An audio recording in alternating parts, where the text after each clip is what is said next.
Hello everyone, welcome back to Srishan family vlogs. तो आज जो मैं आप लोगों के लिए वीडियो लाई हूँ वो है जो मॉनसून सीज़न चल रहा है, जो इतनी बारिश हो रही है, जो आगे विंटर सीज़न आने वाला है, उससे ही रिलेटेड मैं आपके लिए वीडियो लेकर आई हूँ। अब ये जो सीज़न रहता है बारिशों का, सर्दियों का, तो उसमें सबसे ज़्यादा हमारे बेबीज़ को, हमारे बच्चों को क्या प्रॉब्लम रहती है वो है कोल्ड और कफ़ की।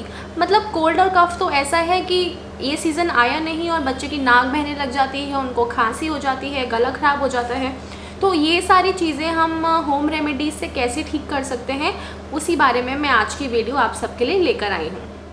तो जैसे कि आप जानते हैं कि कोल्ड आपके बेबी को अगर होता है तो आप कितनी भी एलोपैथिक मेडिसिन ले लीजिए, लेकिन कोल्ड को जितना टाइम लगेगा ठीक होने में उतना तो वो लेता ही है। प्लस बार बार हर हफ्ते बेबी को एलोपैथिक मेडिसिन देना, डॉक्टर के पास लेके जाना बहुत टायरिंग हो जाता है आपके लिए भी, बच्चे के लिए भी। और इतनी ज़्यादा मेडिकेशंस उसको देना भी ठीक नहीं रहता कि आप उसको आपका बेबी अगर बहुत फ्रीक्वेंटली बीमार पड़ रहा है तो उसको हर हफ्ते ही दवाइयाँ देना, इट्स नॉट गुड। तो हम उसको कैसे ठीक कर सकते हैं घर की कुछ छोटी मोटी चीज़ें करके। जो मैं रेमेडीज़ लाई हूँ उनमें जितनी भी चीज़ें यूज़ हो रही है वो आपके घर पे आराम से मिल जाएंगी, आपको बनाने में भी ज़्यादा दिक्कत नहीं होगी। तो चलिए शुरू करते हैं आज की video. So I made all these notes for you guys ताकि I don't miss out on any important point. So I will start with small babies जो अभी बहुत छोटे हैं, 6 महीने से भी छोटे हैं बेबीज़। तो देखिए, सबसे पहले कोल्ड को ट्रीट करने के लिए हमें करना क्या है कि बेबी का जो वाटर इनटेक है ना वो हमें बढ़ा देना है। अब बच्चा बीमार जब पड़ता है तो फीवर हो, कोल्ड हो, सबसे इम्पॉर्टेंट या कोई भी इन्फेक्शन हो बच्चे को, तो हमारे लिए सबसे ज़्यादा ज़रूरी होता है कि उस इन्फेक्शन को हम नेचुरली उसको यूरिन के थ्रू पास कराने की कोशिश करें, ताकि जितना बच्चा यूरिन पास करेगा उसकी बॉडी से उतना ही इन्फेक्शन निकलता रहेगा। सो इट्स बेटर कि आप अपने बच्चे का जो है वाटर इनटेक बढ़ा दीजिए, लिक्विड्स बढ़ा दीजिए बेसिकली, ताकि बेबी फ्रीक्वेंटली यूरिन पास करे और उतनी जल्दी उसकी बॉडी से इन्फेक्शन निकले। अब बच्चा अगर 6 महीने से छोटा है तो आप उसको पानी और कोई लिक्विड्स तो दे नहीं सकते। तो अगर बेबी आपका छोटा है और वो अगर फॉर्मूला फीड पे भी डिपेंडेड है तो वो तो हर 2-3 घंटे में ही फीड लेगा। लेकिन उस टाइम पे आप क्या कर सकती हैं कि आप अपनी जो ब्रेस्ट फीडिंग है वो बेबी के लिए बढ़ा दीजिए। उसको हर आधे घंटे में, 1 घंटे में फीड देना, थोड़ी थोड़ी फीड देना शुरू कर दीजिए, ताकि आप चाहे वो 5 मिनट के लिए पिए, 10 मिनट के लिए पिए, बट ज़रूरी है कि उसके अंदर रेगुलरली लिक्विड जाता रहे। तो सबसे अच्छा ब्रेस्ट मिल्क होता है, उसके अंदर वैसे भी नेचुरल प्रॉपर्टीज़ होती हैं बच्चे के अंदर कोई भी इन्फेक्शन को ट्रीट करने के लिए। सो इट्स बेटर कि आप फ्रीक्वेंट कर दें अपना ब्रेस्ट फीड कराना बेबी को, और जितना वो उसके अंदर लिक्विड जाएगा उतना यूरिन के थ्रू वो निकालता रहेगा और आपका बेबी जल्दी बेटर फील करेगा। तो चलिए उसके बाद आते हैं हम बेबी या आप छोटे बच्चों के साथ भी कर सकते हैं, इट्स कम्प्लीटली सेफ़। आपको करना क्या है कि आपको अजवाइन लेनी है और आपको गार्लिक लेना है, लहसुन। तो आपको इन दोनों को क्या करना है, इनको बहुत स्लो हीट पे एक तवे के ऊपर आप अच्छे से भून लीजिए। इतना मतलब आपको धीरे धीरे भूनना है ताकि वो एकदम से जल ना जाए। बिल्कुल लो फ्लेम पे धीरे धीरे एक अच्छे तवे, गरम तवे के ऊपर उसको स्लो हीट देके आप भून लीजिए, रोस्ट कर लीजिए। और जब उसमें से गार्लिक की और अजवाइन की अपनी एक खुशबू होती है वो निकलने लग जाए, तो आप उनको ठंडा होने से पहले ही एक मसलिन क्लॉथ लीजिए या कोई भी कॉटन का क्लॉथ लीजिए। आप उसके अंदर उसको आप पोटली बना के बांध दीजिए। अब जब वो हल्का सा उसका टेम्परेचर डाउन आ जाए आपकी पोटली का, it should not be too hot और वो बिल्कुल ठंडा भी नहीं होना चाहिए। ज़्यादा ठंडा हो जाएगा तो उसका कोई इफेक्ट नहीं रहेगा, और बहुत गर्म होगा तो बेबी को नुकसान कर सकता है, बेबी की स्किन जल सकती है। तो जब वो बिल्कुल मॉडरेट टेम्परेचर पे हो, हल्का सा वार्म हो, तो आपको वो पोटली लेनी है और अपने बच्चे की चेस्ट एरिया पे, जहाँ सबसे ज़्यादा आपका कफ जमता है, कंजेशन होती है, और बैक पे आप उस पोटली को रब करिए।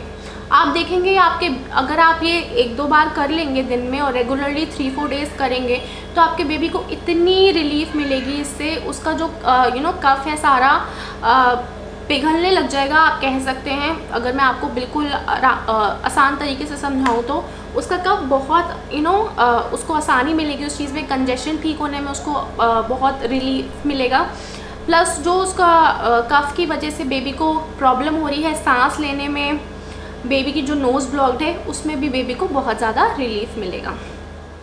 अब उसके बाद आप क्या कर सकते हैं, टू प्रिवेंट कि बेबी को ज़्यादा इन्फेक्शन ना लगे और जो जर्म्स वगैरह हैं वो भी मर जाएं, क्योंकि कोल्ड के टाइम पे बहुत बेबी स्नीज़ करता है और म्यूकस पास करता है। तो इट्स वेरी इंपॉर्टेंट कि आप बेबी को जर्म फ्री रखें।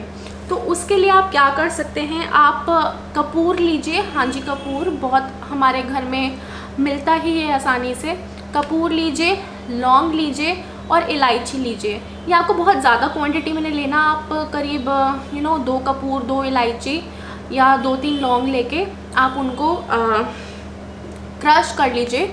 बहुत महीन पीसने की ज़रूरत नहीं है, बस इतना क्रश कर लीजिए कि उनकी जो फ्रेगनेंस है, नेचुरल फ्रेगनेंस, वो बाहर आ जाए।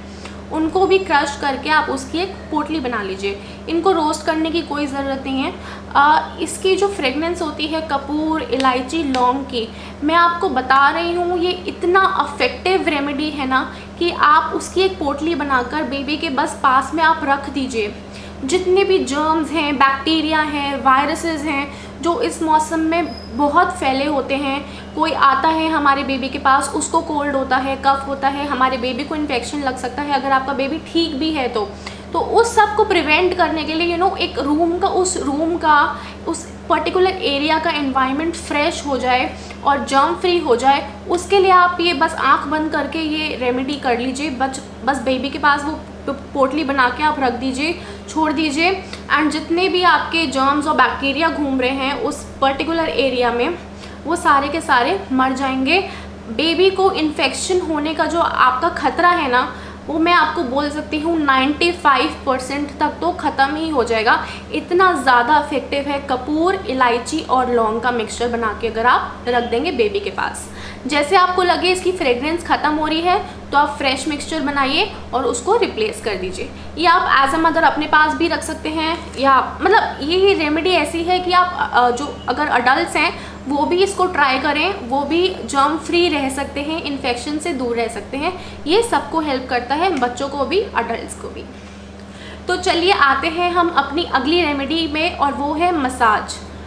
मसाज तो हम बच्चों की करते ही हैं, रोज़ होती है बच्चों की मसाज, पर उस मसाज से बच्चों को कैसे फ़ायदा मिले मैक्सिमम कोल्ड और कफ के टाइम पे, इसके बारे में हम बात करते हैं।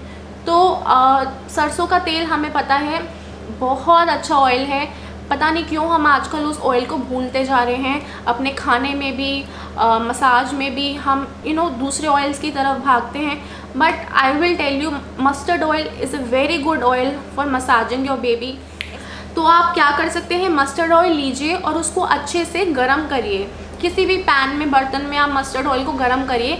जब उसकी वो एक तीखी फ्रेगनेंस होती है वो निकलने लग जाए, उसमें से धुआं निकलने लग जाए, तो आप उसको फ्लेम को लो करिए और उसके अंदर थोड़ा सा गार्लिक के टुकड़े काट के, नॉर्मली काट के बस उसके अंदर डाल दीजिए और उस तेल को अच्छे से पका लीजिए फॉर अबाउट 5 to 10 मिनट्स। जब तेल अच्छे से पक जाए, मतलब जब गार्लिक अपने जूसेस, अपनी प्रॉपर्टीज़ उस तेल में छोड़ दे, तो आप गैस बंद कर दीजिए। उसके बाद आप समझ लीजिए आपका तेल आधा रह जाना चाहिए। तो जो वो तेल तैयार होएगा उसको ठंडा होने दीजिए, उसको कूल डाउन होने दीजिए अच्छे से। देन उसको आप छान के एक बर्तन में निकाल लीजिए या किसी भी बॉटल में जिसमें आपको कन्वीनियंट हो। आप जब इस तेल से मसाज करेंगे, पर्टिकुलरली टारगेट करके बेबी की चेस्ट एरिया पे, बेबी की बैक पे, बेबी के फीट जो हैं, जो तलवे हैं, वो अच्छे से आप उस तेल को लेके ऐसे फ्रिक्शन बना के जब मसाज करेंगे बेबी की, तो आपके बेबी को बहुत रिलीफ मिलेगा। और बस तलवों पे मसाज करना बिल्कुल मत भूलना। बच्चों के फीट अच्छे से मसाज करके उन पे सॉक्स पहना के बच्चों को छोड़ दीजिए और बैक पे अच्छे से रगड़िए, मतलब हीट प्रोड्यूस हो उसके अंदर से। चेस्ट पे अच्छे से मलिए, आपका बेबी देखिए बहुत बेटर फील करेगा। And again it does the same thing, जो जितना भी बच्चे का कफ है वो उसका स्टूल के ज़रिए पास होने लग जाएगा। और आप क्या कर सकते हैं, बच्चों को हनी दे सकते हैं, बट हनी ध्यान रखिए कि जो अगर आपका बेबी 1 ईयर से अबव है तो ही आप बेबी को आप हनी दीजिए। 1 ईयर से जो बेबीज़ नीचे हैं उनको हम हनी नहीं देते हैं। हनी वैसे ही आपको पता है नेचुरल सूदर होता है, सूदिंग प्रॉपर्टीज़ होती हैं, एंटी एलर्जन होता है। तो कफ है बेबी को तो उसको 1 चम्मच शहद पिला दीजिए। अगर ऐसे शहद नहीं पीता तो उसके किसी खाने में मिला के दे दीजिए, बट बेटर रहेगा बेबी डायरेक्टली अगर शहद पी ले तो। अगर आपका बेबी कच्ची हल्दी टॉलरेट कर ले तो कच्ची हल्दी थोड़ी सी कस के उसका रस निकाल के हल्का सा उसको हनी में मिक्स करके बेबी को दे दीजिए। आई एम टेलिंग यू इतना ज़्यादा इफेक्टिव है ना ये, बहुत अच्छे से हेल्प करेगा आपके बेबी को। और अगर आपका बेबी काउस मिल्क पे है अभी, यानी वो 1 ईयर से ऊपर हो चुका है, तो आप बच्चे का दूध जो है उसमें भी कच्ची हल्दी कस के अच्छे से उसको उबाल के बेबी को पिला सकते हैं। कच्ची हल्दी works like magic in cough and cold. आपके बेबी को ज़रूर उससे फ़र्क पड़ेगा। पर हाँ, ये ध्यान रखिएगा कि कच्ची हल्दी का थोड़ा एक गले में बेबी के चुभ सकता है, थोड़ा उसका कड़वा कड़वा टेस्ट होता है। तो आप बेबी का दूध जो है थोड़ा मिश्री से आप थोड़ा या हनी से बेटर रहेगा, उसको हनी घोल के दूध में कच्ची हल्दी वाला दूध उसको बेबी को पिलाइए रात के टाइम। बेबी को अगले दिन ही बहुत आराम मिलेगा। देन आप अवॉइड करिए बेबी को डायरेक्ट फ़ैन में सुलाना। फ़ैन से जो है कफ एंड कोल्ड बढ़ सकता है। बेटर रहेगा बेबी को एसी में रखना। विंटर्स हैं तो कोई बात नहीं, बट मानसून सीज़न में थोड़ी ह्यूमिडिटी रहती है, तो बेटर रहेगा एसी को आप 26-27 डिग्री पे रखिए। थोड़ा सा गर्मी सहन करनी पड़ेगी अपने बच्चे के लिए, बट वो टेम्परेचर बिल्कुल ऑप्टिमल टेम्परेचर है। फ़ैन अवॉइड करिए और एसी में अपने बच्चे को रखिए। और दूसरी रेमेडी क्या हो सकती है वो है जीरा वाटर। जीरा वाटर मैंने अपनी ब्रेस्ट मिल्क वीडियो में बताया था। मदर्स के लिए तो अच्छा होता ही है, पर बच्चों के लिए भी बहुत अच्छा होता है कोल्ड एंड कफ के टाइम पे। तो आपको वही करना है, पानी में जीरा अच्छे से बॉईल कर लेना है और उसके बाद जब वो उबल जाए उस पानी को ठंडा करिए और उस जीरा वाटर को एवरी 2-3 आवर्स बच्चे को 1-2 चम्मच पिलाते रहिए। बट ये याद रखिए कि जीरा वाटर आपको रखे नहीं रहना है कि आज बनाया तो रात तक चल रहा है, अगले दिन तक चल रहा है। जीरा वाटर जो है आप 4-5 आवर्स में डिस्कार्ड कर दीजिए और नया ही अपने बच्चे के लिए बनाइए। तो उसके बाद आता है एक रेमेडी है, बहुत इफ़ेक्टिव है। आपको पता होगा जायफल आता है बहुत इजीली किसी भी शॉप पे, परचून की दुकान जो हम बेसिकली कहते हैं, उस पर आराम से मिल जाता है। तो आपको जायफल लेना है और उसको जायफल को हल्का सा गीला करिए और एक चकला आता है जायफल बादाम वगैरह घिसने के लिए, आप वो ले लीजिए। देन जायफल को चकले पे आपको थोड़ा सा घिसना है, ज़्यादा नहीं, बहुत थोड़ा, आप समझ लिए बिल्कुल पिंच जितना जायफल घिसे इतना ही जायफल आपको घिसना है। आप 1-2 घिसे मारेंगे आपका उतना जायफल निकल आएगा।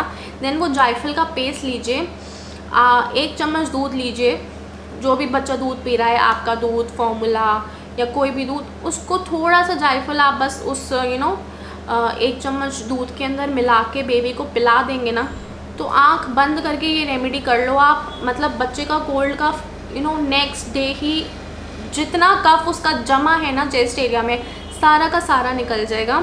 बहुत अच्छी रेमेडी है। बट हाँ, जायफल की क्वांटिटी का आपको बहुत ध्यान रखना है, क्योंकि जायफल गर्म होता है तो ज़्यादा नहीं होना चाहिए, बिल्कुल इतना सा कि आपके फिंगर पे आ जाए, उससे ज़्यादा जायफल आपका नहीं होना चाहिए। उतना जायफल आप बच्चे को दूध में मिक्स करके पिला दीजिए, आपके बच्चे का कफ जो है सारा का सारा निकल आएगा। तो और आप क्या कर सकते हैं इन रेमेडीज़ के अलावा कि बच्चे को थोड़ा सूदिंग लगे कफ के टाइम पे, कोल्ड के टाइम पे, और उसको ज़्यादा इरिटेशन ना हो। तो आप जब बच्चे को नहला रहे हों, तो जैसे बच्चे को हम लिटा के नहलाते हैं, तो उस टाइम पे जो है आप थोड़ा हल्का गुनगुने से थोड़ा सा गर्म पानी हो, बहुत ज़्यादा गर्म पानी ना हो, आप अपनी एल्बो डाल के पानी में देखिए। अगर आपको नहीं जल रहा है तो पानी परफेक्ट है, बट गर्म भी होना चाहिए। गर्म है बट जल नहीं रहा, आपकी एल्बो जल नहीं रही, देन पानी इज़ परफेक्ट। आप वो पानी लीजिए, बच्चे को टब में अपने लिटाइए अच्छे से, या जैसे भी आप उसको नहलाते हैं। देन वो पानी आपको थोड़ा ऊपर से बेबी के चेस्ट पे डालना है, धीरे धीरे, एकदम से पानी नहीं डाल देना है, धीरे धीरे आपको पानी डालना है बेबी के चेस्ट पे। और एकदम से बच्चे को वो पानी की धार ना लगे, उसके लिए अपना हाथ रख लीजिए बीच में, ताकि थोड़ा थोड़ा पानी बच्चे के चेस्ट पे गिरे।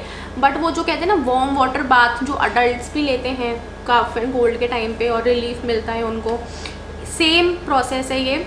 आपको धीरे धीरे पानी डालना है बेबी की चेस्ट पे, ताकि जो जितना भी कफ जमा है ना अंदर चेस्ट में, वो थोड़ा पिघलने लगे, मेल्ट होने लगे, जमा ना रहे एक जगह पे। और स्टूल के ज़रिए पास होता रहे। तो ये भी आप कर सकते हैं बच्चे को नहलाते टाइम। साथ ही साथ आप जब बेबी को सुला रहे हैं तो ध्यान रखिए कि आप बेबी को एक एलिवेटेड पोजीशन में सुला रहे हैं।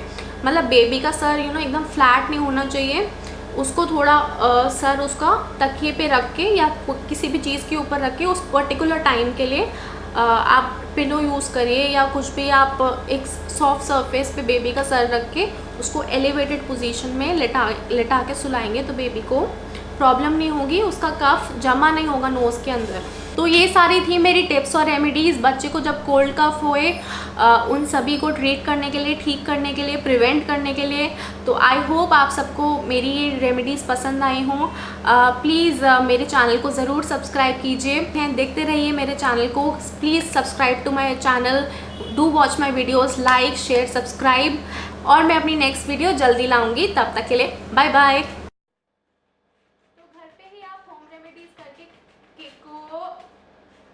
मम्मा को वीडियो बनाने दो बेटा। यस यस, अभी मम्मा बाद में खेलेंगे। चलो बाय बोलो सबको, बाय। किकू से बाय।